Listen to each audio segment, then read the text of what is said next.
જય શ્રી કૃષ્ણ. આજે વાત કરવી છે 105. મહાભારતની અંદર પાંડવો અને કૌરવો વચ્ચે જુગાર રમવામાં આવ્યો હતો, જેમાં યુધિષ્ઠિર જુગારની અંદર તમામ સંપત્તિ હારી ગયા હતા. પોતે, પોતાના ભાઈઓ અને દ્રૌપદીને પણ હારી ગયા. કૌરવોએ તેમનું ખૂબ અપમાન કર્યું. દ્રૌપદીના ચીર હરણ કર્યા અને અપમાનિત કરી તેમને જંગલમાં મૂકવામાં આવ્યા. એમાં 1 વર્ષ તેમને અજ્ઞાતવાસની અંદર રહેવાનું હતું.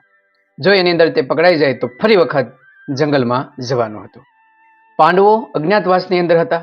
તે સમયે દુર્યોધન અને ચંડાળ ચોકડી એને શોધવા માટે નીકળી પડે છે.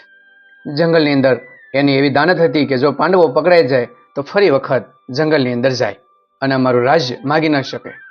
તેને શોધતા શોધતા તે જંગલની અંદર ફરે છે. ત્યાં એક સશક્ત એવા દુશ્મન સાથે તેમનો સામનો થાય છે અને એક કૌરવોને હરાવી દે છે. કર્ણ હોવા છતાં પણ બધાને હરાવી દુર્યોધનને લઈ અને વયા જાય છે.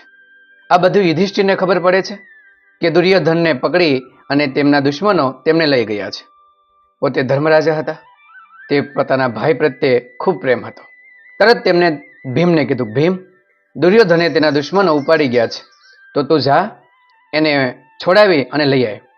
આથી ભીમ તો એકદમ ગુસ્સામાં આવી ગયો કે કેવી તમે વાત કરો છો, જેમણે આપણી દ્રૌપદીના ચીરહરણ કર્યા, આપણું આટલું અપમાન કર્યું અને તમને તેને છોડાવવાની વાત કરો છો? મને એ કામ ન આપતા, હું બિલકુલ એ કામ નહીં કરું, એમ કહી ગુસ્સામાં ને ગુસ્સામાં ભીમ ચાલ્યો ગયો. યુધિષ્ઠિરની આંખમાં પાણી આવી ગયું. એ અર્જુનથી ન જોવાનું. અર્જુને ધર્મરાજાની આંખમાં આંસુ જોઈ ન શક્યા. તરત પોતાનું ગાંડીવ લઈ અને નીકળી પડે છે.